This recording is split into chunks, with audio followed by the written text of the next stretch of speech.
Founders Space, Startup Supercharged, AI, the promise and the power. What is happening in AI, and how will AI in the next few years transform what we are doing in business, government, and economies around the world? Is AI conscious? This is a question I get all the time. People come up to me, Captain Hoff, tell me, is AI conscious? I mean, if you interact with ChatGPT deeply enough, at times it'll seem like it's an actual thinking machine, like it understands the relationship between you and it and the world around us. Even an engineer, one of the top engineers at Google, thought that Google's AI was conscious. So the question is AI conscious now, and will it become conscious in the next few years? Well, in order to answer this question, we have to go a step further and ask another question. How do large language models work? If we want to understand if AI is conscious, we need to understand how the technology works. And I can tell you in very simple terms how it works. Large language models are literally just math. They are math, nothing else.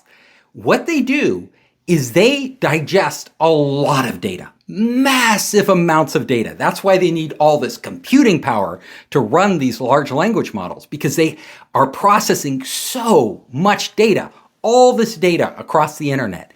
And what they are doing is looking for patterns. They are matching patterns, and they are using statistics and math to figure out the relationship between words and then use those relationships to construct answers. So every word in the dictionary has a relationship to every other word. And what the large language model is doing is, in terms of map, they are using what are called vectors to map out the relationship between different words. And then when you type in a sentence to a large language model and get an answer, what it's doing is reconstructing this using that model. For example, large language models are trained in a simple way. They are trained by leaving out words and then predicting what would be the next word. For example, a dog went to the backyard, dug a hole, and buried a blank. What would be blank that a dog would bury in the backyard? A bone is the answer. They are trained that in most cases, the most likely answer given that prompt is bone. So what they do whenever you ask it a question is it simply goes back using the model as it's trained with questions and answers, leaving words out, and predicts the next word in a sentence. So whatever the next logical word, based on the vectors, the distance between other words, all these other words, the relationship, and all the information, the prompt that came before it, what would be the next logical word? It actually doesn't know what it's saying. It has no idea. It is literally a machine predicting word after word after word based on all these data and these mathematical equations. That's all it is. So if you ask, it may seem like when you're chatting with a chatbot and it really is talking to you and asking questions and seeming like it understands, it doesn't. It may understand, but what it understands is the mathematical relationship between these words and what is the next logical word it should put there, constructing a sentence and asking the sentence. It doesn't understand the context about the greater world. It doesn't know that you are even human. It has no concept of what these things mean. So the answer is, right now, these machines are far from conscious. They are not conscious at all. Does that mean that they could become conscious? Well, that is a question we don't know the answer to. Nobody knows the answer to. But what we do know is that in the coming years, and Sam Altman, the CEO of OpenAI, he predicts that these machines will become so smart that they will actually be able to do most of the tasks we do better than we do them. And in that case, when these machines get so smart at actually acting in the real world, they are literally simulating consciousness. And that's where we're headed in the future. We will have these mathematical based machines that look and appear to us to be conscious, even though underneath the hood, they probably will never be conscious, at least never like we are. Multimodal AI. This is a big trend. So multimodal means combining different types of input and output. So multimodal, a very simple one, is text. You type in a text answer to Chat GPT, you get out a text response. Where it gets multimodal, more than one mode, is when you go to Midjourney or DALL-E and you type in a text prompt, and what do you get? Out pops an image. So that's a different type of thing. They're going further than that. They're developing these platforms now where you type in text and literally you get out a video, or you get out a constructed virtual world based on the text you type. So the multimodalness is where we're headed, is you'll have different inputs and different outputs. In the future, you may type in text, and because you're wearing a glove or a shirt with feedback, with haptic feedback, you may get sensations on your body. Or it may take sensations from your body and translate them into other things, into imagery or into sound or music. So multimodal, what we're going to see is the translation between all these different inputs, all these different kind of modal inputs, and the outputs we get. And it's going to be amazing. This is the next big trend in AI, in generative AI. AI-generated images. How do they work? How does AI magically create these amazing images? Everything from photorealistic images of cats to landscapes to fantasy, cartoons, animation. How does it do it? How do software like Midjourney, platforms like Midjourney or DALL-E, how do they do it? Well, they use a process called Stable Diffusion. And I'm going to explain this to you in very simple terms so you can understand. Stable diffusion works differently than what I told you about the text prompts, how ChatGPT works with text. What it does is it actually starts by taking all these images, millions and millions of images from the web. And here we have an example of a cat, taking a cat, millions of images or hundreds of thousands of images of cats. And what it does is it runs an algorithm that processes it.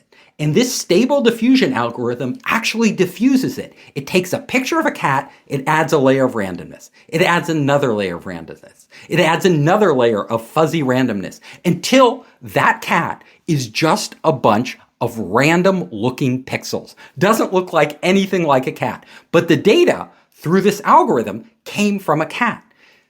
Later, when you go to, let's say, Midjourney, and you type in, I want, create me an image of a cat.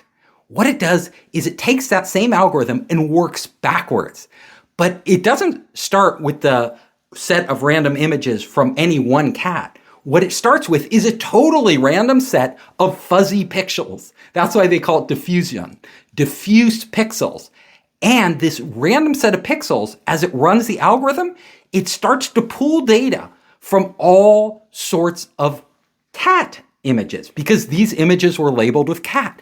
And what it constructs is a picture of a cat that is unlike any one that came before, but has all the similar traits of all the other cat images. So it's a combination that's made starting from random data and then applying an algorithm that is trained on all this data from all these cat images. That is how stable diffusion works. And that is how we're able to get such a variety of images, because every time you type in cat to Midjourney, you're going to get a different looking cat. Why? Because it's starting with a different set of random pixels at the beginning. GPT-5 is coming. So the big news now is GPT-5 is in development. Google's also developing the next version of Bard. Facebook has its own AI that it's developing. All these new platforms are competing. And what they're doing is they're getting more and more powerful. They're getting bigger and bigger models. And so the next versions will be far more capable than the previous versions. Where is this headed? Well, it's very interesting. Where it's headed is that as we use these tools, they are just going to become better and better at understanding us in their own mathematical way and giving us results that are meaningful to humans. Because at the end of the day, the data what it gives us, it doesn't matter unless it's meaningful and actionable by us. So the real test is not how big the model is. Nobody cares how large the model is. In fact, larger models consume way more computing power. What we care about is the results it gives us. And so far, we've seen an exponential rise in the quality of the results based on the size of the model. The bigger the model, the better the results. Will this trend continue? Well, probably up to a certain point. After you get to a certain point, it probably won't make much difference how much more data you feed it. Because once it's trained well, it's trained well. And people are now taking other approaches, really smart approaches that reduce the size of the model. One of these is Orca, which learns from explanations. Now, Orca is not this fun whale here. Orca is actually the name Microsoft gave its progressive learning algorithm. And what is a progressive learning algorithm? What it does is it actually relies on other models, larger models. So Orca is a relatively small model, and they've kept it small by having it learn, training it by asking other models, let's say ChatGPT-4, asking ChatGPT-4 questions. And the question tied to the answer it gives it actually helps it become smarter without having to have all the data and processing power of a larger model. So this is revolutionary. Basically, they are saying, look, we can get Orca potentially down to the size that it could run on a laptop. This smaller language model could run on a laptop, yet it could approximate the quality of responses. And remember, I said the quality of responses is all that matters. It doesn't matter how large the model is. It doesn't matter how much data you have. The quality of responses as high as much larger models. So, and that means much less computing power. That means smaller companies can run these, a much more competitive environment. It will change the dynamic of generative AI. Gecko is even smaller. And the question is smaller better? So Gecko is a very small language model developed by Google. And what Google is doing is they're saying, look, we could get these language models so small that they could even run on a smartphone. So imagine this. You could have, instead of having a gazillion computers running NVIDIA graphics cards, which is extremely expensive, sucking up huge amounts of power, we're going to give you a tiny little model that can run on a phone or potentially run on an IoT device in a factory, in a business, in cars. Like you could literally have models running in cars. Now, why would you do that? Well, because you're pushing the intelligence to the edges of the network. And some of these edges, they may not even have internet connectivity. You might not need it to to get an AI, a generative AI, to solve simpler problems, specific problems to specific needs. And this is amazing because what it means is, first of all, you won't have a monopoly by the large players, Google and Facebook and OpenAI with their huge platforms. A lot of startups can start developing very specific models for specific needs in locations like on a factory room floor. They don't need to know everything on the internet. They don't need to answer every question, but they do need to be trained on data and understand certain things well. So what we're seeing is a shift, and we have all these cute animals like Orca, Gecko. Google also has a bison, a much bigger model, a huge model. So we are seeing models of various sizes with various attributes and various advantages and disadvantages. That is a big trend taking place right now.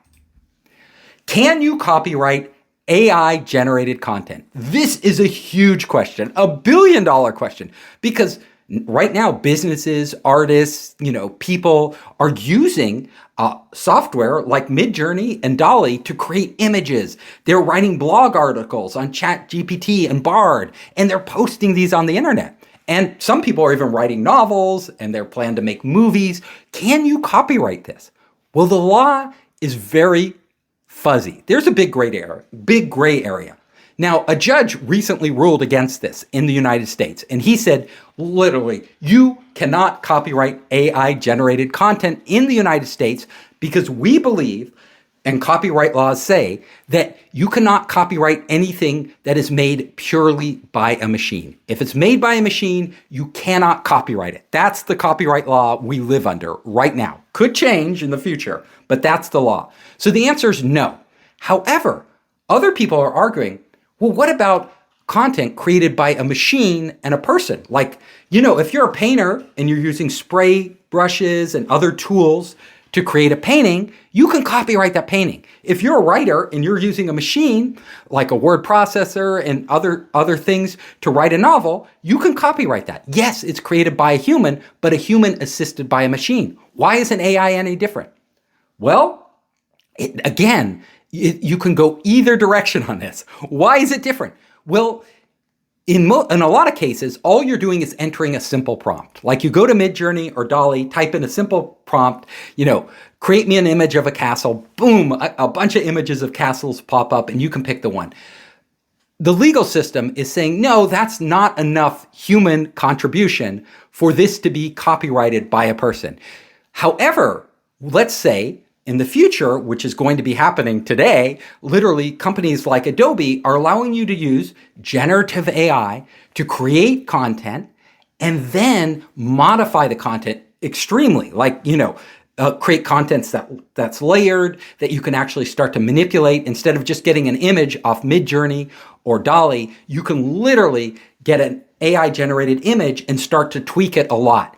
In that case, you could argue this new image that I have modified is copyrightable based on my modifications. And that's where we're headed. We're also headed to a zone, which Adobe is really pushing now, to have content that isn't ripping off other people. So normal AI like ChatGPT, with all the articles out there, with Midjourney, with all the images out there, their data is images that other people have created. It's stories or articles that people have written, books that people have written. It's literally digital images that were created by people based on artists, sculptors, all sorts of different things, photographers. These people, those original images are copyrighted.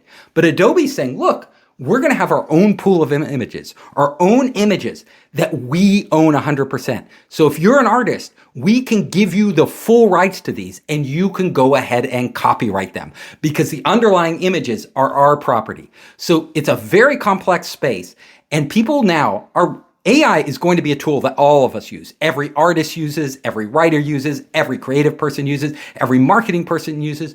We will all be using AI if we're not already. Most of us are already using this daily in our lives. And we will need to copyright this material. So we need to know where the boundaries are and what's permissible and what type of data out there, who has access to the data, is the data copyrighted? All these become very big issues moving forward, and they are being resolved right now. Human-computer symbiosis.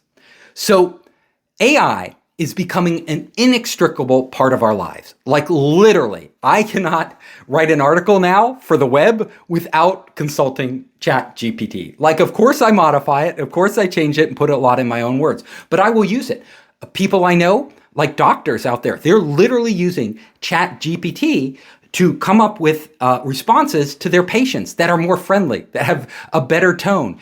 People are using image generation software in advertising campaigns.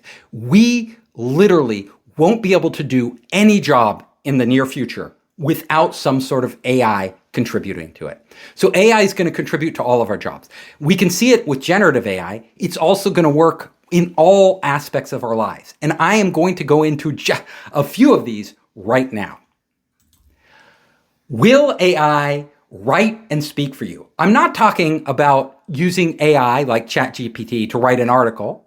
What I am talking about is it actually responding on your behalf to other human beings. And the answer is yes.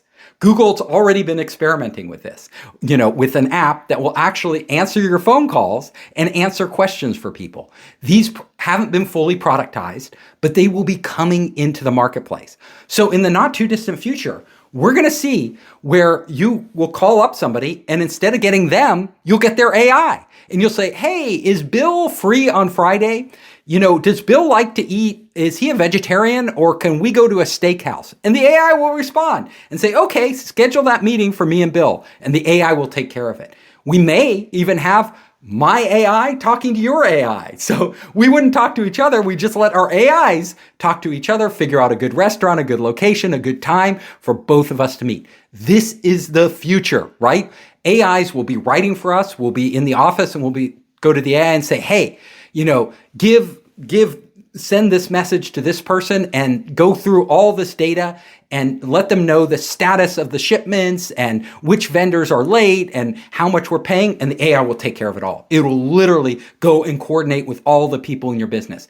AIs will be augmenting everything we do and how we communicate with each other. AI and healthcare. So already, people have smartwatches that are monitoring their health, gathering data. Well, the AI is going to get more proactive. The AI is going to actually literally be coaching you. It'll be your personal coach based on your information, all the data it has about you, your health history. And these AIs will become so smart because we could actually give them permission, according to HIPAA and other laws, to access our healthcare data.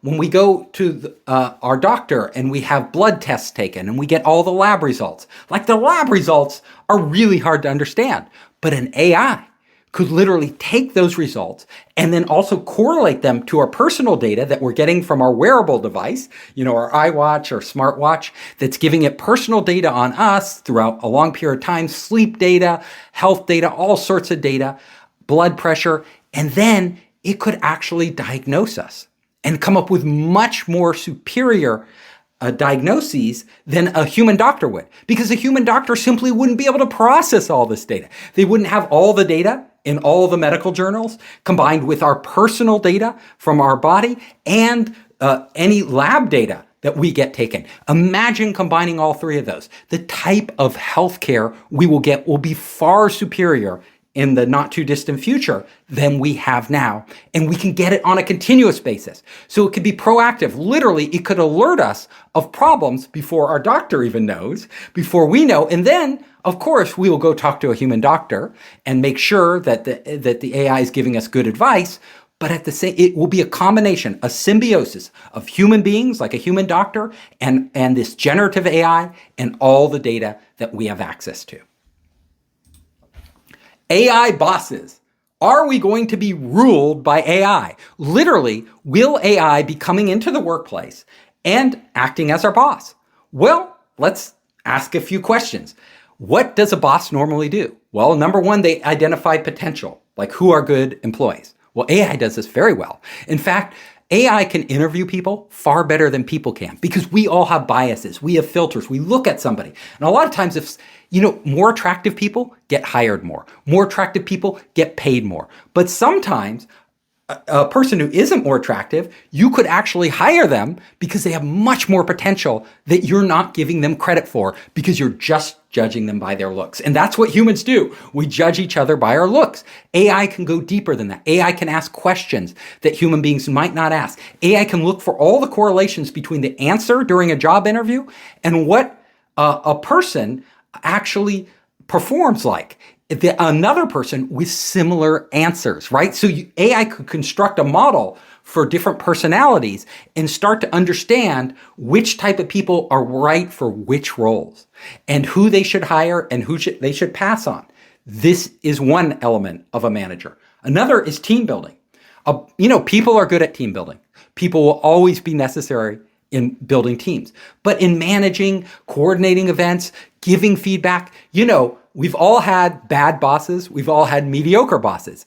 It's not too often we get a great boss, but an AI could literally be the best boss ever because the AI could always be there for us, always answering our questions, always helping us, always training us, teaching us to be better, setting goals for us that are realistic and walking us through those. Our normal boss is too busy, and they're human, and they get upset, and they may yell at us. The AI would never yell at us. It would always be more constructive because that's how it would be programmed.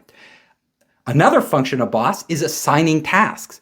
AIs could do this very well. They can do this today. They can coordinate things and assign tasks very efficiently, a lot of times more efficiently than human beings can, because they can do it based on data, not based on emotions, like how I feel about this and what is a priority. They can really look at the results they're going to get, track those results, and that brings us to our next one, measure our performance. So AIs will be measuring our performance in the workplace. They will be singling out which employees are great, which ones need to get promoted, which ones aren't doing well, which ones need to get support, and which ones need to get fired. So if you haven't been fired by an AI yet, and you haven't been hired by an AI yet, just wait. It is coming. Lastly, providing feedback. Performance reviews, when your boss gives you reviews and tells you how you're doing and sets out a career and a path for you. AI will literally do this function too. It could do it right now. And there are AIs out there that are literally writing performance reviews and giving people feedback already on the job. We will see this taken to the next level. As the AI gets more data about our individual performance on the job, the AI will be able to do this better and better and better until it outperforms people. So will AI be our bosses in the future? Absolutely. Companies will use them simply because they work so well. We, as people, will like them because they're actually more effective than human bosses. So this is definitely a big trend in AI. AI of education. Will AI take over education? Yes. The answer is yes. AI has a remarkable ability that humans don't. When a human stands in front of a classroom and teaches to 30 students or 100 students, that is one human teaching the same thing to all these people. In the future, we are going to have an education system that is far superior. Our education system, the one we live with today, is primitive. It was developed during the Industrial Revolution. The idea was, during the Industrial Revolution, the idea was we want to educate the masses. Before this, only the elite were educated. The masses never got an education. Well, how do you educate everybody? How do you give everybody an education? Well, you do it like an assembly line, like a factory. You bring all these students in, they have a certain grade level, they all get taught the same things at the same time in the same way. That cookie cutter approach is antiquated, and it has never worked that well. It is far better, as people who have private tutors know, to get individual attention. Well, the beauty of AI is you can scale it without spending the money.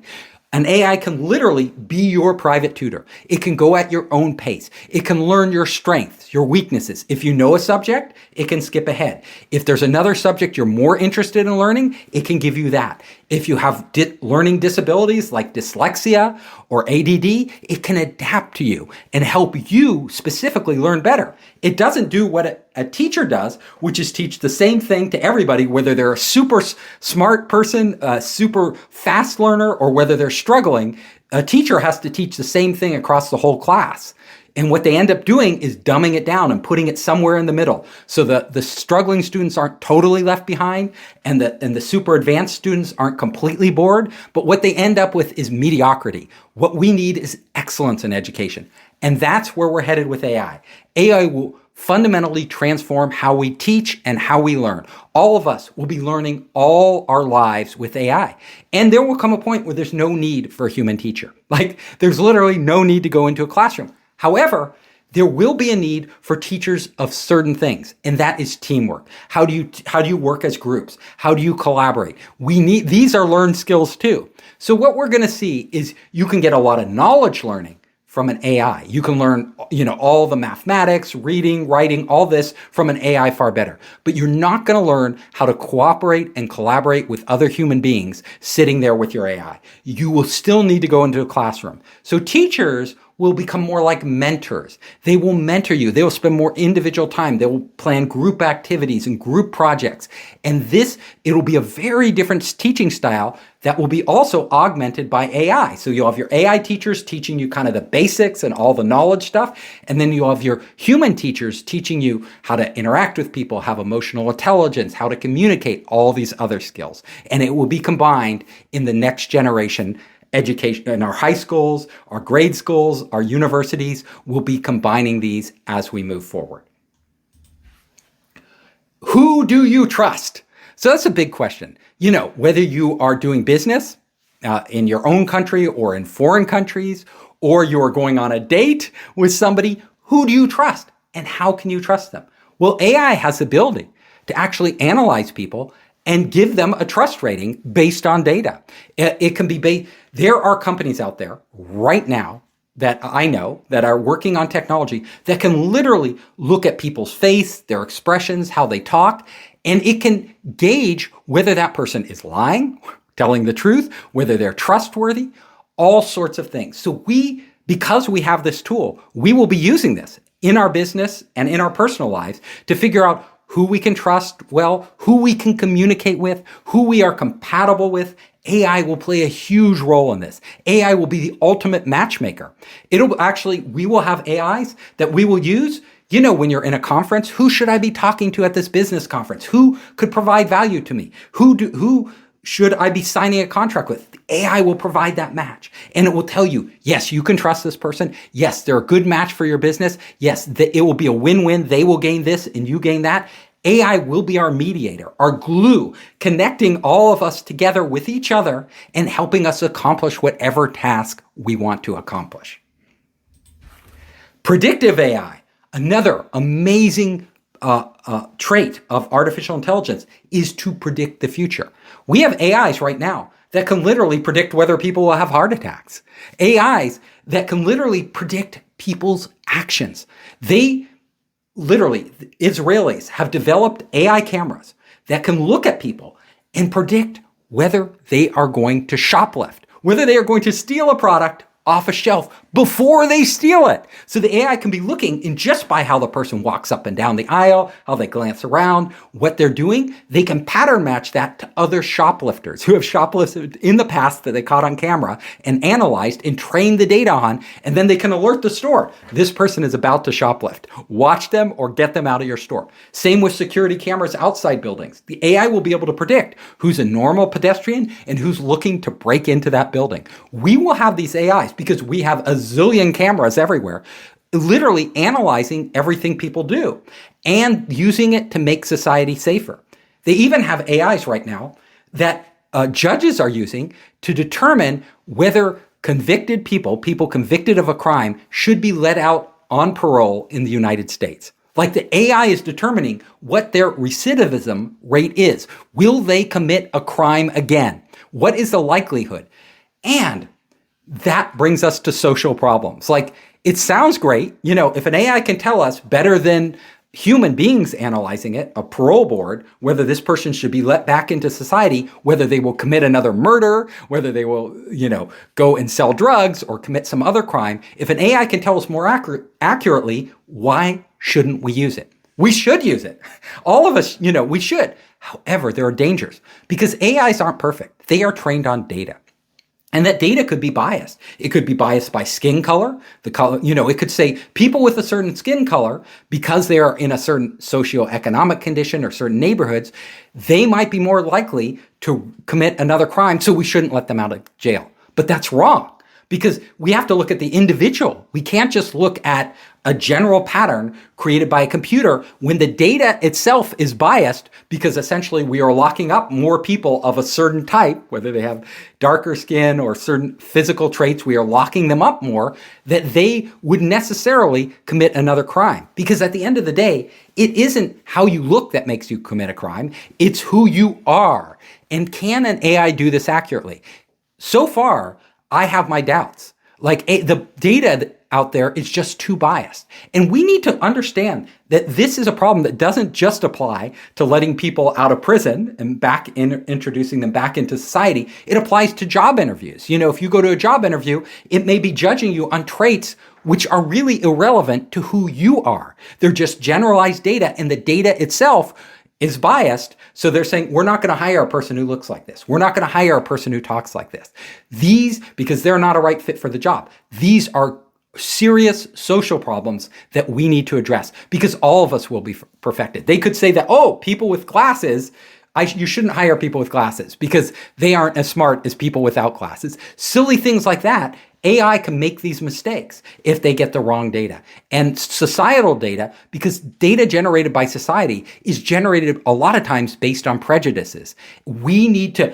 There's actually whole schools of education right now and engineering that are used to unbiased data, to remove bias from data. It's an extremely hard thing to do, but it's something that is absolutely necessary moving forward. Taking humans out of the loop. This is a big thing. So AI is going to be getting smarter and smarter and smarter. What does that mean? At a certain point, it will be more efficient to do jobs without humans involved. Why? Because humans slow things up, because humans muck things up. So you can imagine, why do you need a human being in a truck that's carrying cargo across the country? Well, you may not. It may actually be much more efficient not to have that person in the truck. Number one, the truck will need to stop more often because the human needs to eat, the human needs to sleep, the human needs to go to the bathroom. If it's just an AI, the truck can keep on trucking. It never has to stop. In many other jobs, like even, flying a plane, humans make mistakes. Maybe it's better not to have a human in the loop. If something crazy happens and you're in the air, right, and you need to react quickly, having a human in the loop slows things down. The plane may be better off, another plane's coming its direction or a drone's about to fly into its engine. The plane may be better off actually taking action without consulting the human. It's scary because when AIs are flying our planes, when AIs are driving our cars, we're at their mercy. We're literally at their mercy. But if it makes sense, if overall statistically it reduces accidents, reduces death, we're going to see humans being taken out. Human surgeons, right? An AI could, if a surgery is routine, an AI could perform the same routine much better than a human can. An AI, unlike a doctor, a doctor can get tired, a doctor can have a bad night's sleep, a doctor could have a hangover from drinking, all these problems that cause them to botch a surgery. Whereas an AI isn't subject to those. So yes, AIs, we will be taking humans out of the loop more and more as the AIs get more and more capable. Intelligent agents. What are intelligent agents? These are literally AIs, smart AIs that can go out autonomously on your behalf and accomplish tasks. And these aren't simple tasks, like simply asking a question from ChatGPT, giving you an answer. These can be complex, multi-step tasks. So for example, I work in a factory and I want to figure out how to return a product, right? Back to the manufacturer, get a refund, reorder the next product. Very soon, we are going to have AIs that literally, you go to the AI and says, return those products, and it figures out every step along the way. So in our personal lives, when we want to throw a party, we are literally going to go to our AI agent, our intelligent autonomous agent, and say, throw a party. And the AI, if we give it permission to do so, will figure out who we want at the party, what theme it should be, what food is served, we'll order the catering, we'll invite all the people, we'll do literally everything that we would do, saving us a huge amount of time. And this means that autonomous AI agents, these intelligent agents, are going to become super valuable. All of us will use them to coordinate meetings, to take our kids to school, figure out what our kids need, respond when we're busy. AI intelligent agents, these autonomous agents, will be everywhere, doing everything. Entire businesses will be run upon these because a lot of times they won't need humans. They will just need these autonomous agents going out there, making decisions, doing things for the business over and over. Why do you need humans in that? This is where it's headed. It's a huge sea change and it's very exciting. And the first versions are already out. Their first versions are out right now, like Auto GPT, which is really simple. It's a do-while loop, a little loop that goes and asks Chat GPT and all its intelligence that it has from all its data. It will ask it a question like saying, what would be a great vacation? And then it will get all the steps, and it can actually break it all down into pieces and get back to you with those pieces.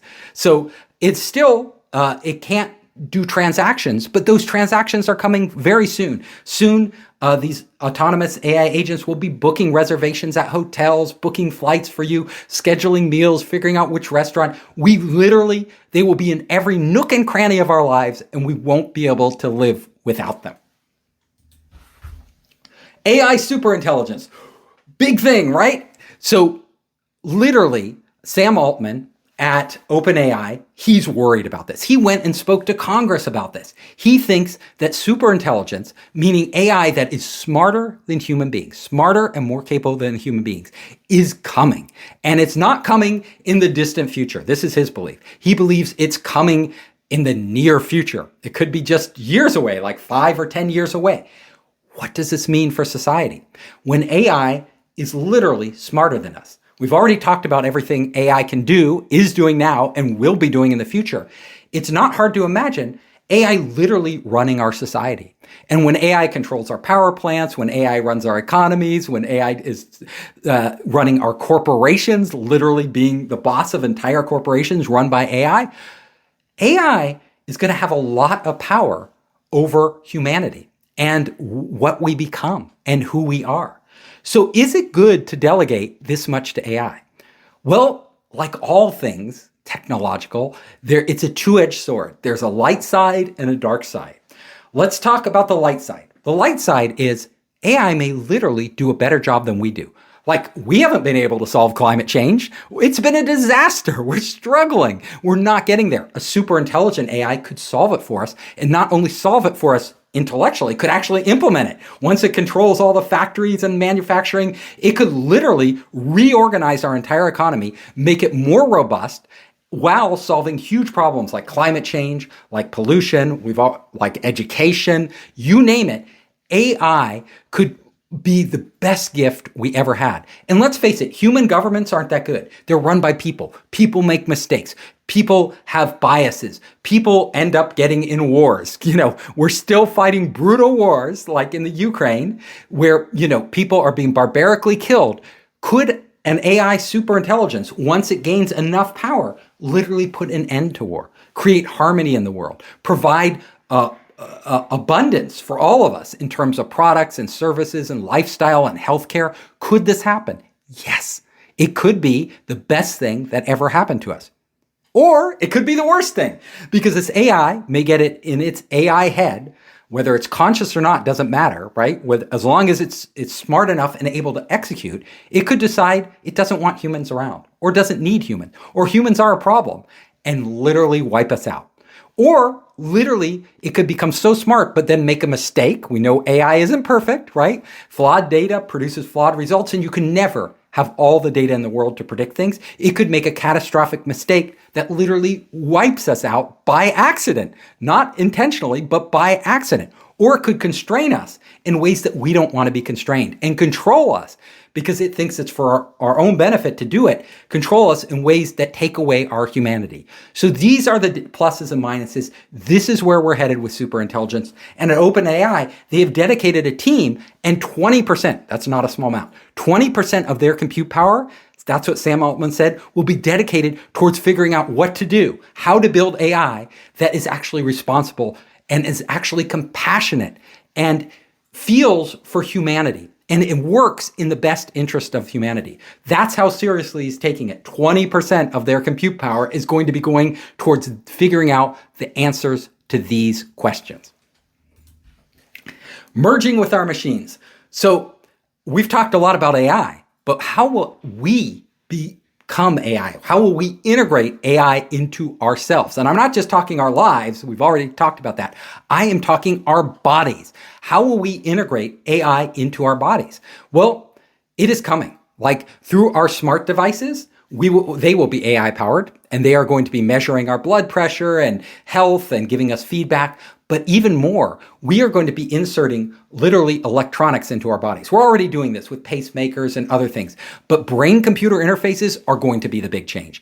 As soon as we have brain-computer interfaces, and this could be a chip, like Elon Musk wants to drill a hole in your head and put a chip there. We've already done it. It could be a chip that interfaces directly with our brain, or it could be a non-invasive device, literally a headband or something, small device you put behind your ear that reads your brainwaves, because AI is becoming more sophisticated and able to read at a deeper level and actually allows you to interface directly with the internet, upload information, download information. This is the future of humanity. We will literally be merging with our machines. We will be becoming one with these machines, and that will totally transform us. So the question is the future of humanity to become an extension of AI, or AI become an extension of ourselves? And literally the boundary between us as biological beings and this supercomputing power becomes blended together. That there is that definite possibility. There is a possibility we and these super AIs are going to become one giant hive mind, one giant interconnected networks. We're already part of a network. We're part of the internet. We're all tapping away, putting our lives and our data on there. So this network already exists. What this is going to do, the next generation of hardware and software, the brain-computer operating system, as I like to call it, that will interface directly between our brains and all the entire network out there of all the other brains, the billions of other brains in the world, and all these AIs and computing and machines. We will be part of one giant machine. That's what we are building. That's where humanity is headed. One giant machine that combines our biological brains, our biological bodies, and artificial intelligence. Who benefits? This is the billion, or I would say zillion-dollar question. The real answer for AI comes down to who is going to benefit the most from the deployment of AI. So hopefully, and I say hopefully, it benefits all of us. It benefits humanity in general. It lifts people up out of poverty, educates people who couldn't have an education. It gives people opportunities to do things they could have never done. It increases the quality of all of our lives. But there's also another side, a darker side, where AI has the power to consolidate power. Literally, the people who control these machines, the few companies that can afford these large language model, these massive banks of servers, end up having an inordinate amount of control. So companies like Google, companies like Facebook, companies like Baidu and Alibaba, companies like Microsoft, these companies are in the best position to control our future. And they are making certain individuals who build the next generation of AI machines and the next network, whether it's a brain-computer interface network, next generation internet. The people who control this have become incredibly wealthy already, and they stand to become even more powerful and more wealthy. This consolidation of wealth, consolidation of power, whether it's in individuals, whether it's in corporations, whether it's in governments, will that pose a threat to our freedom, to our autonomy, to our individuality? And will they take most of the profits and hold them for themselves? These are the fundamental questions we need to ask as society, because it's very important at this critical stage. Once too much power is concentrated, once AI is pervasive, is integrated into every part of our life, it will be impossible to go backwards. Like literally, we will not be able to reverse the trend of AI taking over. So we need to right now think very carefully about who controls these AIs, what their intention is, and is it good for humanity? This is a discussion we should be having around the globe. Everybody needs to be talking about this, because at the end of the day, if you are a person, you don't want what's better just for you. You should want what's better for all of us, because all of us means your children and their children and humanity itself. Where are we going to go with this extremely powerful technology that has the potential to completely alter the direction of history?